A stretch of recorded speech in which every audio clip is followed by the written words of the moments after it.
नमस्कार दोस्तों, स्वागत है आपका हमारे YouTube चैनल टाइमलेस रिडल्स में। आज हम एक ऐसी कहानी लेकर आए हैं जो सिर्फ एक कहानी नहीं है, बल्कि एक कड़वा सच है जो हमें हमारी दुनिया की अनदेखी और अनसुनी सच्चाइयों से रूबरू कराएगा। यह कोई मनगढ़ंत कहानी नहीं है जिसे किसी लेखक ने अपनी कल्पना से गढ़ा हो या किसी पटकथा लेखक ने अपनी कल्पना की उड़ान दी हो जो सिर्फ कागजों पर सिमटी रह जाए। यह कोई हॉलीवुड की स्क्रिप्ट नहीं है जिसमें रोमांच और ड्रामा सिर्फ मनोरंजन के लिए हो, जहां अंत में सब कुछ ठीक हो जाता हो और दर्शक एक सुखद एहसास के साथ सिनेमा घर से बाहर निकले। यह हकीकत है और यह इतनी गहरी, इतनी चौंकाने वाली हकीकत है कि इसे जानकर आपके रोंगटे खड़े हो जाएंगे, आपका दिल दहल जाएगा और आप सोचने पर मजबूर हो जाएंगे कि हम किस दुनिया में जी रहे हैं और हमारी सभ्यता किस दिशा में जा रही है। कल्पना कीजिए कि हमारी इस आधुनिक दुनिया में, जहां हर कोने में इंटरनेट है, जहां हर खबर पल भर में पहुंच जाती है, जहां तकनीकी प्रगति ने हमें चांद और मंगल तक पहुंचा दिया है और जहां हम वर्चुअल रियलिटी में खोए रहते हैं, क्या आज भी ऐसी जगहें हो सकती हैं जहां सभ्यता का नामो निशान न हो, जहां लोग सदियों पहले की तरह जी रहे हों, बिना किसी बाहरी संपर्क के, बिना किसी स्मार्टफोन, बिना किसी कार, बिना किसी बिजली के, बिना किसी उस सुविधा के जिसकी हमने आदत डाल ली है? जी हां, ऐसी जगहें आज भी मौजूद हैं और ये कोई दूर के ग्रह की बात नहीं, बल्कि हमारी ही पृथ्वी पर है। अमेज़न के विशाल हरे भरे फेफड़ों में, जहां प्रकृति अपने सबसे शुद्ध और अछूते रूप में जीवित है। ये वो जगह है जहां समय थम सा गया है, जहां प्रकृति के नियम ही सर्वोच्च हैं और जहां मानव जीवन प्रकृति के साथ पूर्ण सामंजस्य में चलता है। हाल ही में जुलाई 2025 में दुनिया की निगाहें अमेज़न के विशाल रहस्यमयी जंगलों पर टिकी रहीं, जब एक ऐसी खबर सामने आई जिसने पूरी दुनिया को झकझोर कर रख दिया। ये वो जंगल हैं जो सदियों से अपने भीतर अनगिनत रहस्य छिपाए हुए हैं, जिन्होंने अनगिनत प्रजातियों और जीवन शैलियों को अपने आंचल में समेटा है। और इस बार इन्होंने कुछ ऐसा उजागर किया जिसने पूरी दुनिया को सोचने पर मजबूर कर दिया, जिसने मानवता के लिए एक नई चुनौती पेश की, एक नैतिक दुविधा खड़ी कर दी। पेरू और ब्राजील की गहराइयों से, जहां सूरज की किरणें भी मुश्किल से पहुंच पाती हैं, जहां घना कैनोपी जमीन को ढके रखता है और जहां जीवन अपने सबसे प्राचीन रूप में मौजूद है, वहां से दो अनसंपर्कित जनजातियों की हरकतें सामने आईं। ये वे जनजातियां हैं जो हमारी दुनिया से पूरी तरह कटी हुई हैं, जिन्होंने बाहरी दुनिया से कोई संपर्क नहीं रखा है, जिन्होंने अपनी स्वायत्तता और स्वतंत्रता को सर्वोपरि रखा है। क्या सच में आज भी ऐसी जनजातियां मौजूद हैं जो मॉडर्न दुनिया से बिल्कुल अलग हैं, जो हमारी तकनीक, हमारी भाषा, हमारे जीवन शैली से पूरी तरह अनजान है, जिन्होंने कभी शहर की चकाचौंध नहीं देखी, जिन्होंने कभी इंटरनेट का नाम नहीं सुना और जिन्हें हमारी तथाकथित प्रगति का कोई ज्ञान नहीं है? आप सोच रहे होंगे कि यह कैसे संभव है, यह एक परी कथा जैसी लग सकती है, लेकिन जवाब है हाँ। ये जनजातियां सिर्फ मौजूद नहीं हैं, बल्कि ये अमेज़न के असली संरक्षक हैं, इस ग्रह के फेफड़ों की रक्षा करने वाले गुमनाम नायक, जिन्होंने अपने जीवन को प्रकृति के साथ पूर्ण सामंजस्य में जिया है और जिन्होंने हमें सिखाया है कि प्रकृति के साथ कैसे जीना है, न कि उसे कैसे जीतना है। और दुख की बात यह है कि अब उनके होने पर, उनके अस्तित्व पर, उनकी सदियों पुरानी जीवन शैली पर गंभीर खतरा मंडरा रहा है। उनकी दुनिया सिकुड़ रही है, उनके जंगल काटे जा रहे हैं और उनका भविष्य अनिश्चित हो रहा है। एक ऐसा भविष्य जिस पर हमारी आधुनिक दुनिया का सीधा प्रभाव पड़ रहा है। इन दो जनजातियों के नाम हैं माश्को पिरो, जो पेरू में रहते हैं, और मस्साको, जो ब्राजील के घने जंगलों में अपना जीवन जीते हैं। ये वो लोग हैं जिन्होंने सदियों से खुद को बाहरी दुनिया से बचा कर रखा है, जिन्होंने अपने पूर्वजों की परंपराओं को आज भी जीवंत रखा है, जिन्होंने अपने ज्ञान और कौशल को पीढ़ी दर पीढ़ी हस्तांतरित किया है और जिन्होंने प्रकृति के साथ एक अनोखा संबंध विकसित किया है। माश्को पिरो की दुर्लभ तस्वीरें 28 जुलाई 2025 को इंटरनेशनल मीडिया में जंगल की आग की तरह फैल गईं। हर न्यूज चैनल, हर सोशल मीडिया प्लेटफॉर्म पर इन तस्वीरों की चर्चा थी, जिसने दुनिया का ध्यान अपनी ओर खींचा। इन तस्वीरों ने दुनिया को हिलाकर रख दिया। इसने हमें याद दिलाया कि हमारी दुनिया कितनी विविधतापूर्ण है और हम कितना कुछ खोने वाले हैं अगर हमने ध्यान नहीं दिया। स्काई न्यूज की रिपोर्ट के अनुसार 50 से ज्यादा सदस्य मदीरे दे दियोस की नदी के किनारे दिखाई दिए। एक ऐसा दृश्य जो पहले शायद ही कभी देखा गया हो और जिसने बाहरी दुनिया के लिए चिंता और कौतूहल दोनों पैदा किए। ये लोग बाहर क्यों आए? क्या ये पहली बार हुआ था कि उन्होंने बाहरी दुनिया के साथ इतना सीधा संपर्क बनाने की कोशिश की हो, या यह सिर्फ मजबूरी का परिणाम था? यह प्रश्न हर किसी के मन में था। हर कोई इस अनसुलझी पहेली का जवाब जानना चाहता था। एबीसी ऑस्ट्रेलिया की 16 जुलाई 2024 की रिपोर्ट में बताया गया कि माश्को पिरो जनजाति अब यिन समुदाय के पास आने लगी है, जो उनसे पहले ही बाहरी दुनिया के संपर्क में आ चुके हैं। यह संपर्क माश्को पिरो के लिए एक बड़ा बदलाव था, एक ऐसा कदम जो उन्होंने शायद कभी नहीं सोचा होगा और जो उनके जीवन को हमेशा के लिए बदल सकता है। यह बदलाव अचानक नहीं है, यह किसी शौक या जिज्ञासा की वजह से नहीं है, बल्कि एक गहरी, दिल दहला देने वाली मजबूरी का नतीजा है। यह एक दर्दनाक सच का नतीजा है कि उनका अपना घर, उनका अपना जंगल, जो सदियों से उन्हें पालता पोसता रहा है, अब उन्हें सहारा नहीं दे पा रहा है। उनका जंगल, उनका घर, जो कभी उनकी सुरक्षा का कवच था, जहां उन्हें भोजन और पानी की कमी नहीं होती थी, जहां वे स्वतंत्र रूप से घूम सकते थे, अब सुरक्षित नहीं रहा। अवैध लॉगिंग, जो हर दिन अनगिनत पेड़ों को काट रही है, जंगल को एक रेगिस्तान में बदल रही है और उसके निवासियों को बेघर कर रही है, उनके अस्तित्व को खतरे में डाल रही है। खनन, जो जमीन का सीना चीरकर खनिजों को निकाल रहा है, नदियों को प्रदूषित कर रहा है और पूरे पारिस्थितिकी तंत्र को तबाह कर रहा है, जिससे न सिर्फ जंगल बल्कि उन पर निर्भर जीव भी खतरे में हैं। और सड़कों का बनना, जो जंगल के बीच से गुजरकर इन जनजातियों के एकांत जीवन को हमेशा के लिए तोड़ रहा है, बाहरी दुनिया के खतरों को उनके दरवाजे तक ला रहा है, उनके जीवन की शांति भंग कर रहा है। इन सब ने मिलकर उनके जीवन को उजाड़ दिया है, उनकी दुनिया को अस्त व्यस्त कर दिया है, उन्हें बेघर और बेबस कर दिया है, उन्हें एक ऐसी स्थिति में धकेल दिया है जहां उन्हें अपनी जान बचाने के लिए बाहरी दुनिया का सामना करना पड़ रहा है। जब भोजन नहीं मिलता, जब पानी प्रदूषित हो जाता है, जब शांति छिन जाती है और उनका जीवन संकट में पड़ जाता है, तो जंगल से बाहर आना मजबूरी बन जाती है, जीने के लिए आखिरी उम्मीद बन जाती है, एक तरह की अंतिम कोशिश बन जाती है।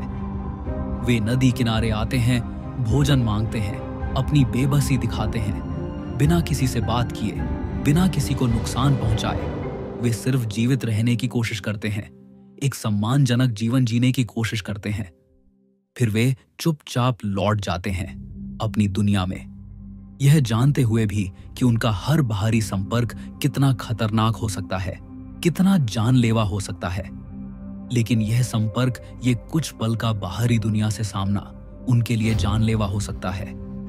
यह किसी युद्ध से भी ज्यादा खतरनाक है, क्योंकि यह एक अदृश्य दुश्मन है जिसे वे देख नहीं सकते, समझ नहीं सकते और जिसके खिलाफ वे लड़ नहीं सकते, क्योंकि वे आम बीमारियों के लिए भी प्रतिरोधी नहीं हैं, जिनके खिलाफ हमारी आधुनिक दुनिया में लोगों ने प्रतिरक्षा विकसित कर ली है और जिनके लिए हमारे पास दवाएं और टीके उपलब्ध हैं। हमारी दुनिया में जो फ्लू या सर्दी जुकाम मामूली सी बात है, जिसके लिए हम आसानी से दवा ले लेते हैं, वह उनके लिए मौत का पैगाम हो सकता है। एक छोटा सा वायरस भी उनके पूरे समुदाय को खत्म कर सकता है। एक मामूली फ्लू, खसरा या वायरल फीवर उनके पूरे समुदाय को एक झटके में मिटा सकता है, उन्हें हमेशा के लिए इतिहास के पन्नों से गायब कर सकता है, बिना किसी निशान के, बिना किसी को पता चले। और यह सिर्फ एक आशंका नहीं है, यह एक दुखद सच्चाई है जिसे इतिहास ने कई बार दोहराया है।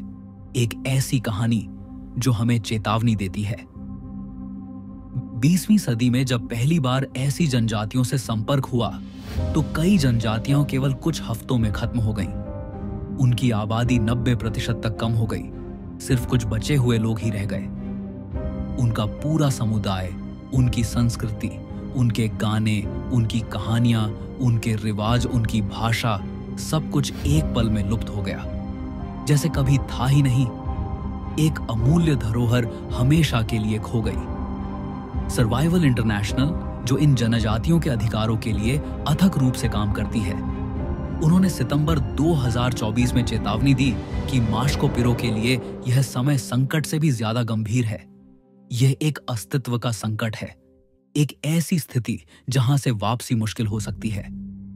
अगर अब भी हम नहीं रुके, अगर हमने अपनी लालच को नहीं रोका, अगर हमने इस पर ध्यान नहीं दिया, तो यह एक ह्यूमैनिटेरियन डिसास्टर बन सकता है।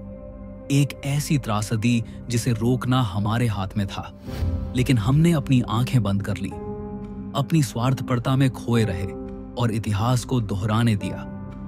ब्राजील में भी कुछ ऐसा ही हो रहा है, जहां मस्साको जनजाति अपने अस्तित्व के लिए संघर्ष कर रही है, अपनी पहचान और अपनी भूमि को बचाने के लिए लड़ रही है, ठीक उसी तरह जैसे माश्को पिरो कर रहे हैं।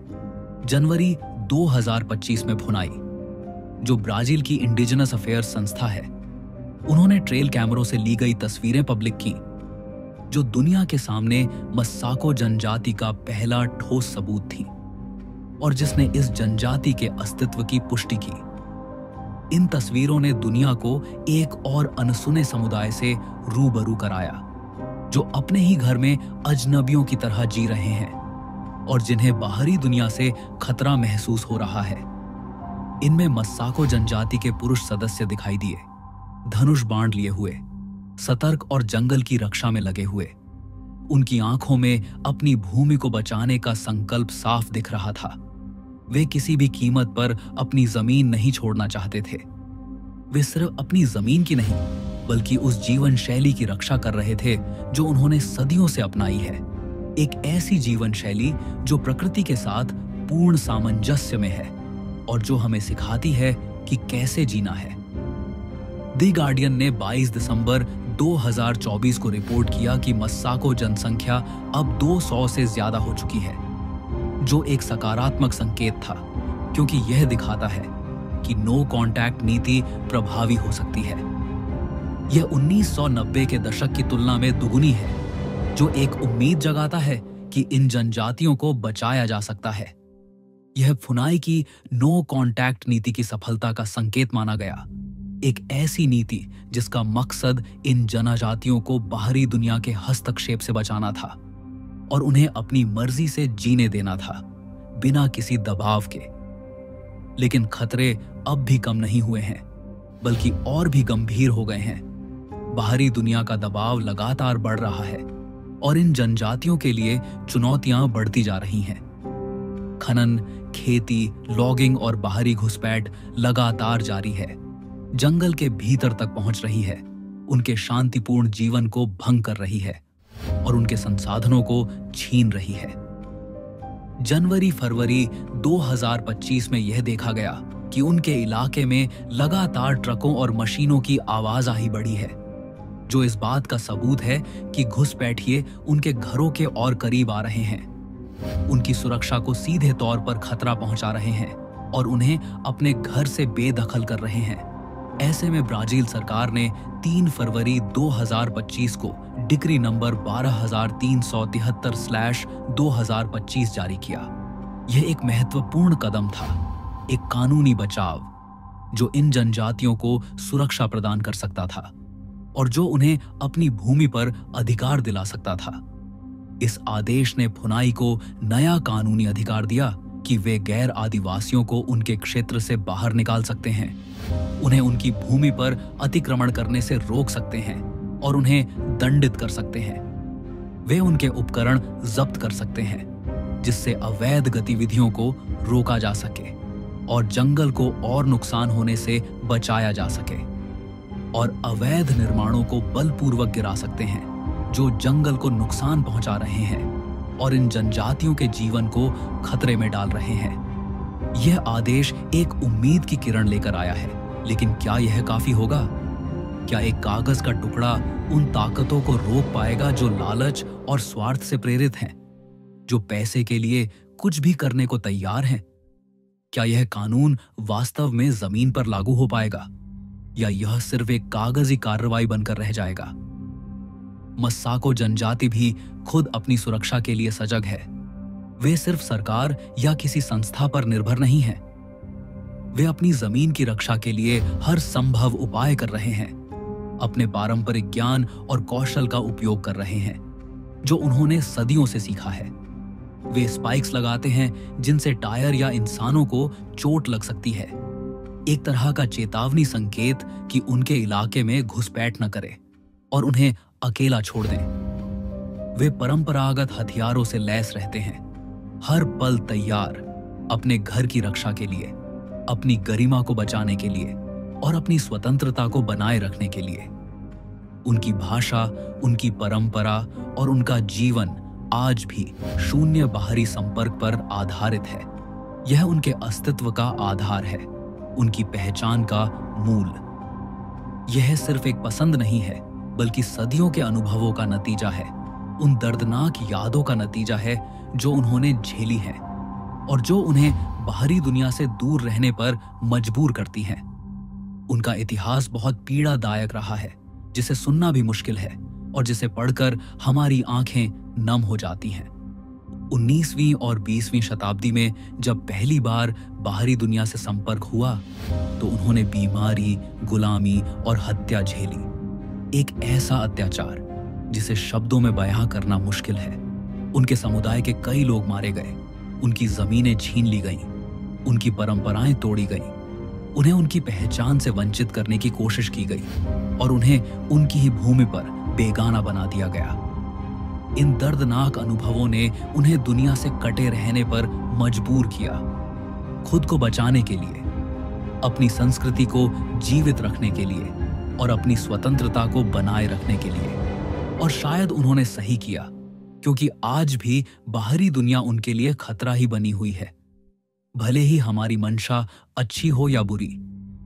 आज जब दुनिया तेजी से बदल रही है, हमारी सभ्यता लगातार आगे बढ़ रही है, लेकिन अक्सर प्रकृति को नुकसान पहुंचाकर उनकी जड़ें मजबूत हैं और वे हमें एक अलग रास्ता दिखाते हैं।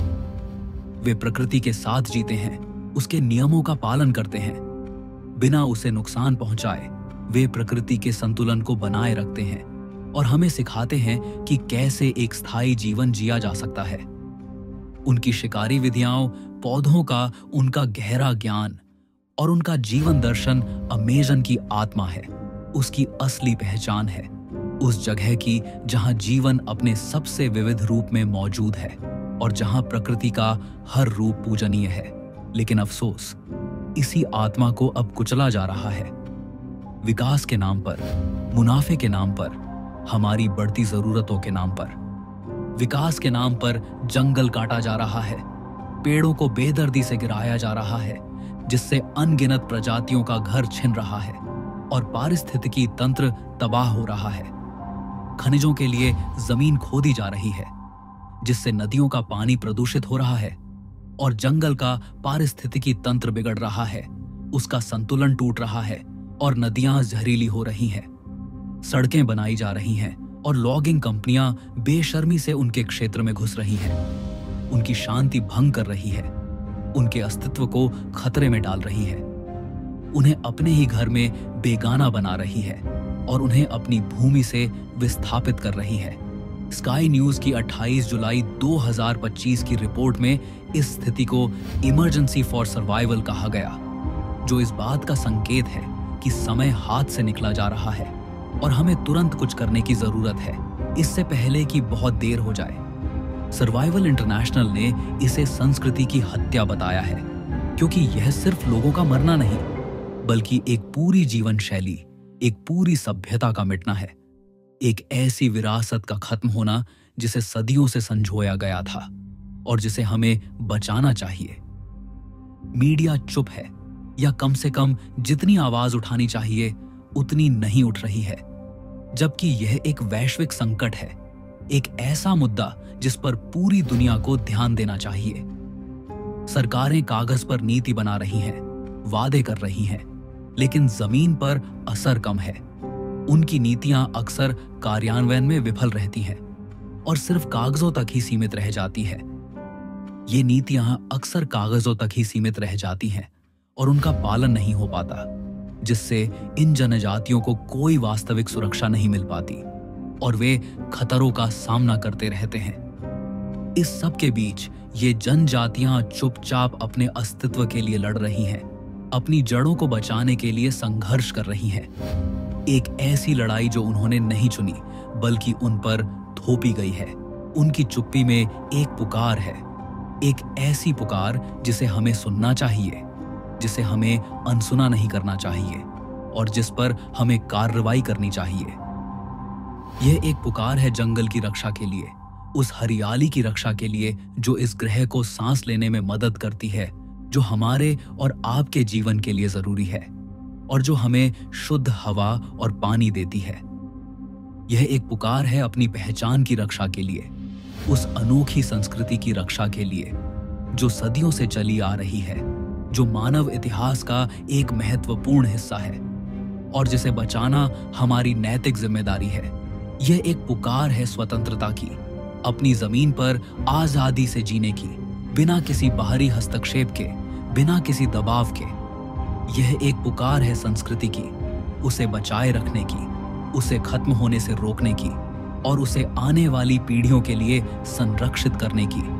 और यह एक पुकार है जीवन के सम्मान की, हर प्राणी के जीने के अधिकार की, चाहे वह जंगल का हो या शहर का, चाहे वह इंसान हो या जानवर।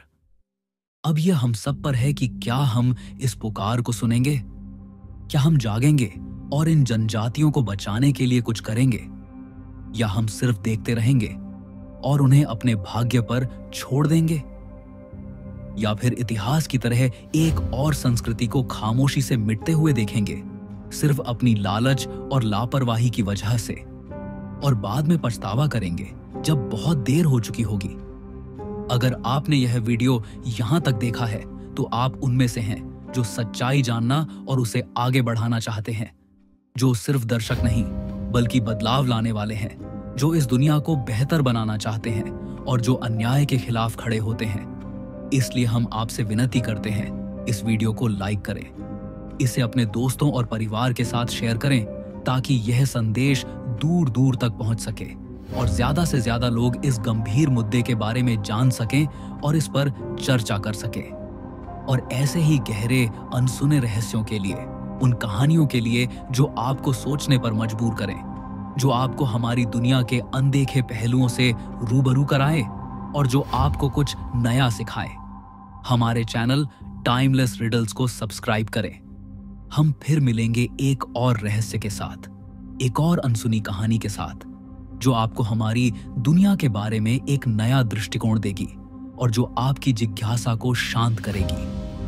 तब तक के लिए खोजते रहिए, सोचते रहिए और सवाल पूछते रहिए, क्योंकि हर जंगल एक कहानी कहता है, हर पेड़ एक राज छिपाता है और हर जनजाति अपने अस्तित्व की पुकार लगाती है, अपनी स्वतंत्रता के लिए लड़ती है।